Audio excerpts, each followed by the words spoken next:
Hey families, welcome to this episode of Adventures of the StarKeepers. This season, we're going behind the scenes and talking to the actors of your favorite characters, finding out who they are, their favorite moments from the StarKeepers, and what they've been up to. Have fun getting to know the StarKeepers as we go behind the mic, and we'll see you on the other side. Hey everyone, I'm Steven. I am the producer and director of Adventures of the StarKeepers, but more importantly, with me today is my friend and the voice of Bubbles from the StarKeepers, Emma Love. Emma, how are you? Yay! Hi, Steve. Oh, so good. So good to see you. What I love, Emma, is that Bubbles for you is not a character. It is just you. Like, it feels like you've never acted, you know? It's just part of your personality. I think I just proved that. Bubbles from like minute one has just been an extension of your personality. You always bring this energy and kindness and enthusiasm to your role. And it's honestly, it's infectious. Like the rest of the cast sees it. And I think they go up to your level, which is always really cool to see. Oh, thank you. That's so nice. She's like, I don't know. I actually sort of feel like she brings me up there. I love that. Yeah. Like, I could be having a, mediocre day or be stressed about something or whatever, and, we would all get into session, and Bubbles would just be, waiting for me, and she's just like, hey! We're ready! Get excited! That's so cool. So when you were getting into character for Bubbles, did you have any, I hear a lot of actors say oh, there's anchor phrases, or there's something that I do that mentally pulls me into that character. Was there something like that for Bubbles, or was it just go get it from moment one? I think she evolved a little bit. I think her first, when she first came in, I was just a tiny bit more reserved with her because I think the initial character description was that she was a teenager. Mm-hmm. And so I didn't want her to be too extreme. Yeah. But then I think really early on, one of the things that we used, it just felt through the scripts and through what you were giving and then through what everyone else was giving is that the more vocally free she could be too, the better. Mm-hmm. Which is really fun for me as a singer to actually have a character where I don't have to squash my range at all. She just gets to be as wild and Yes. How many times did you peak on your recording that you had to turn down your gain because you were blasting I have a really good compressor. I actually, my gear is set up specifically for that. Because otherwise it's just really exhausting to have to be monitoring that. And when someone was helping me set up my gear as it is now, we tested out a bunch of different levels. And it's well, do you want to be able to do video games? Do you want to be able to do, animated stuff in here? I was yeah. It's great. All right. Let's get you ready to give a good animated squawk and scream and opera sing. And so that's awesome. Well, cool. So talk to me about this year. So I know we've kind of all been busy with a lot of different projects. Are there some big projects that you've been doing, or what has your 2023 look like? Yeah, this year was great. I think probably more than anything, I did a bunch of audiobooks this year. I'm a book person anyways. I was one of those kids and teenagers that books taught me about the world. That's awesome. Are you a big facts person? You love encyclopedias and learning about different cultures? Fiction? Okay. Fiction. Very cool. Stories. Yeah. If you had to recommend a book for kind of our age crowd, a 8 to 13-year-old crowd, is there something that stood out to you while you were growing up? Maybe one book that you read, 5 or 6 times, or one that you just always recommended to people? Oh, excellent question. Yeah. Mine was one that was weird to me, just to give you a little bit of A Wrinkle in Time. That's what I was going to say. Stop it. Yeah. Stop it. No. Totally. It's just such a crazy book. I had never read. I'd even read some C.S. Lewis, Lion, the Witch, all that stuff. Wrinkle in Time just stood out to me. It was a bonkers book. I loved it. What about you? Yeah. That's actually what I was going to say. I love Meg so much. And then also there's a Canadian writer whose name is Kit Pearson, who was really important to me. Yes.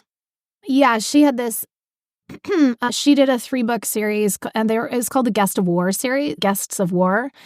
And it's about like 2 kids.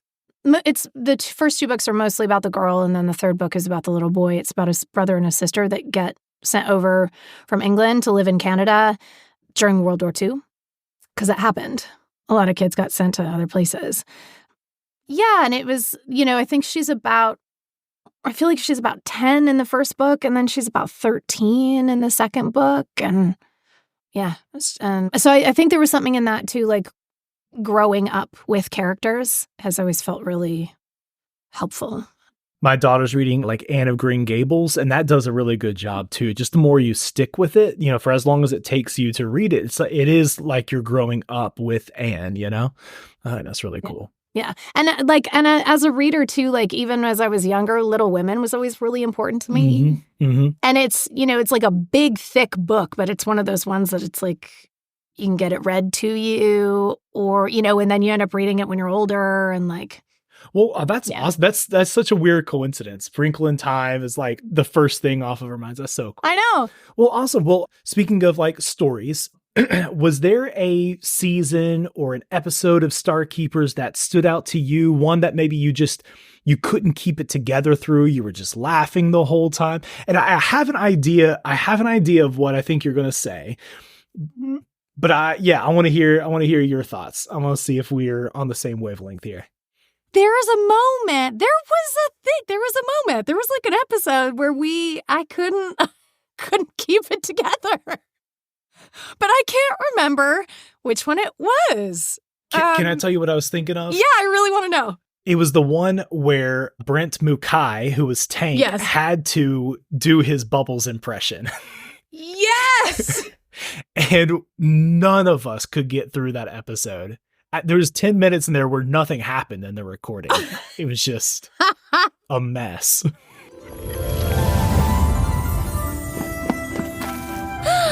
Look, Tank, this must be a confession stone. Oh, my fluffy horses! Bubbles, you're so smart, and I think you're right. Of course I'm right. And do you know how this wonderfully magical stone works? No, but that's what we have you for. It's no wonder we have you on the StarKeepers, because your cleverness... Oh, stop. Your beautiful hair. Oh, well, that's true. And the lovely sparkle in your eyes. I mean, our team would be nothing without you.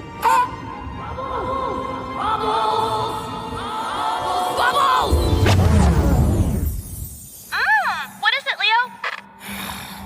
Did any of that actually happen? Because I haven't heard any music since we've been here, and Tank does not talk like that. Yeah, I really don't. Pretty sure I've never said the phrase fluffy horses in my entire life. It was so funny. That was one of the highlights for me, for sure. For sure. I am so glad you reminded me of that, because that was one of my favorite moments of all time.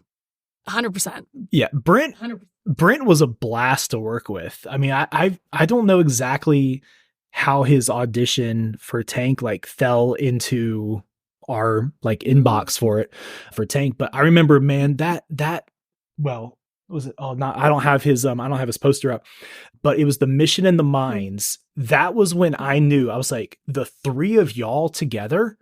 I was like, this is gold. Like the 3 of y'all's interactions, along with Crystal for Tutu and Jason for Hollywood, and then Jessica for Glacier. I was like, yo, like this has stayed. Yeah. Like all 6 of these actors together. I was like, this is wild. These guys are incredible together. That was a fun season for sure. Yeah. And I actually I wasn't sure like when I stepped into it. It was like maybe a month or 2 in that I sort of like looked back. I was like, oh no, they're going to stick around. And this isn't just like a come in and do a one-off. And yeah, those moments are like so exciting, especially when it feels really good to be in the room with the cast and with you. And, like it's really magical when that like comes together. So if you guys haven't seen a StarKeepers recording, what we do is we actually do an ensemble read for as much as we can. It was really important for us to have all the actors on the call together, which, it's hard to have 8 people on Zoom. It is actually very hard to manage, and people cutting in, but actually to me, like that, the way everyone played off of each other, I wouldn't have it any other way.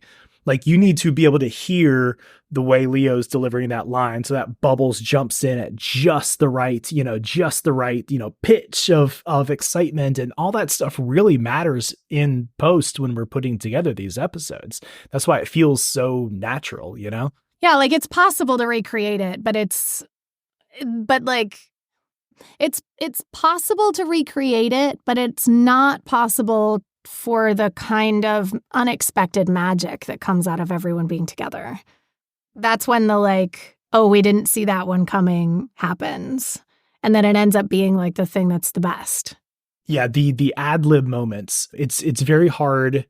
It's very hard to you just said it, to recreate. You can't just create scripted ad-lib moments, but there were a lot of those times where we're like, oh yeah, do it that way. Or you two this is the line, you two get to it however you want to, and just letting everyone just riff off of each other. I think Crystal and Jason, Tutu and Hollywood, we couldn't stop them. Or we just sat back. We're like, you two just go.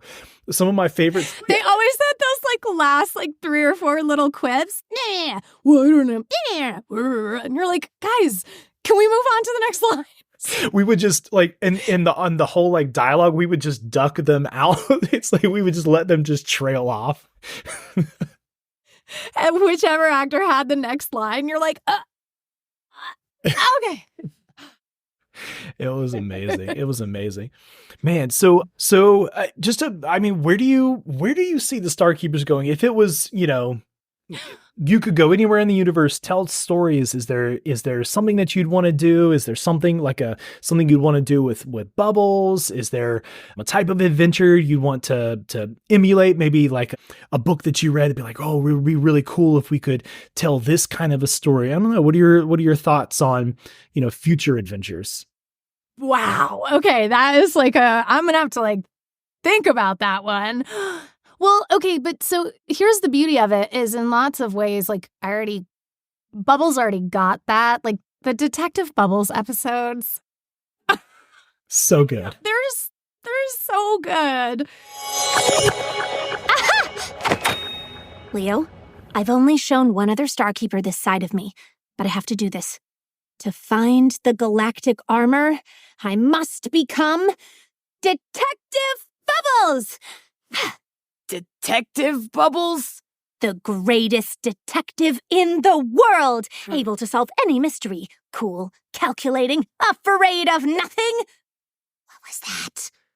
It would not be Adventure of the StarKeepers without Bubbles. I mean, it is what it is because of the energy that you brought to the character and the enthusiasm and the sense of adventure. So thank you so much for just bringing yourself into this role. And we really appreciate that. And I know our listeners who are listening just can't get enough Bubbles.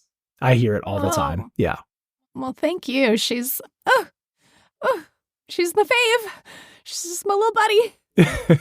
Oh, man. Well, guys, thank you so much for tuning in to this episode of Behind the Mic, I guess is what we're calling these episodes.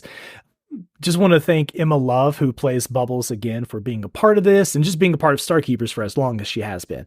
So, Emma, thank you so much for being on this episode. Oh, thanks for having me. It's so good to be here.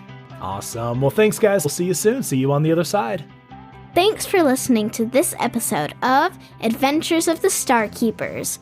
We hope you enjoyed getting to know the actors behind your favorite StarKeeper characters. If you love the StarKeepers, then make sure you follow us on Instagram at StarKeeper_stories, as well as share this podcast with your friends and family. We're always looking for more StarKeepers to join our ranks.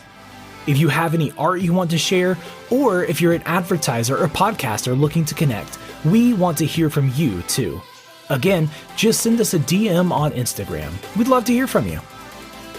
Make sure to join us on the next episode of Adventures of the StarKeepers. We'll see you on the other side.